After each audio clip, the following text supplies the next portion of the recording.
अब से मैं नित्य कांचीपुर के स्वामी जी महाराज का सत्संग करूंगा, उनका सत्संग नित्य किया करूंगा।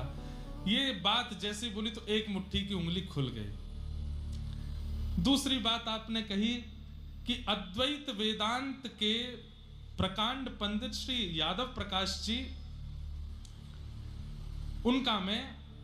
उनसे मैं भाव श्रवण करूंगा। इतने में ही आपकी दूसरी उंगली भी खुल गई।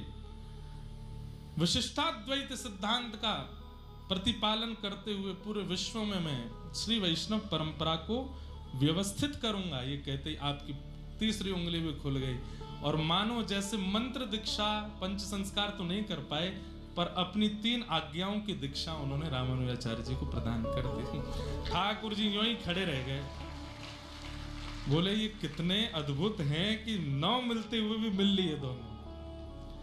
अब रामानुजाचार्य जी बोले कि उतना कल्याण तो नहीं कर पाऊंगा मैं जितना इनके रहते रहते कर पाता, क्योंकि अगर इनके रहते करते तो फिर पृथ्वी में हम लोग तो होते ही नहीं, हमारे पूर्वज ही प्रस्थान कर गए होते, सब विश्राम हो गया होता। लेकिन ठाकुर जी की इच्छा, फिर भी यामुनाचार्य जी जाते जाते 3 आज्ञा दे गए और वो आज्ञा रख करके गए। ये तो बात एक विशिष्ट, पर रामानुजाचार्य जी समझ गए ये कितनी विशिष्ट बात है। ऐसे आचार्य श्री रामानुजाचार्य जी, यामुनाचार्य जी महाराज का भगवत धाम प्रस्थान हो गया।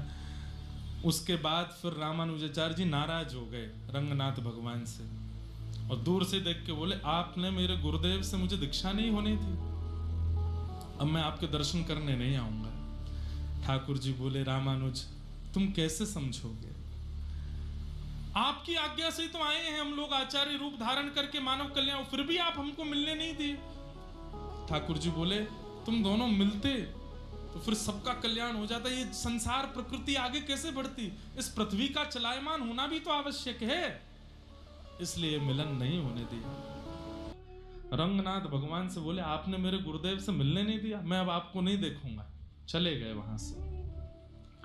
ठाकुर जी बोले, आज यामुनाचार्य जी गए, शोक का दिन है और शोक के अवसर पर रामानुजाचार्य आए हैं, मैं अभी बाहर आकर के वो सब भाव प्रकट नहीं करूंगा, मैं तो तब रामानुज को मिलूंगा जब आनंद का उत्सव हो रहा। अभी यामुनाचार्य जी गए, शोक है इसलिए अभी रूठ के चले गए, कोई बात नहीं हम मना लेंगे बाद में।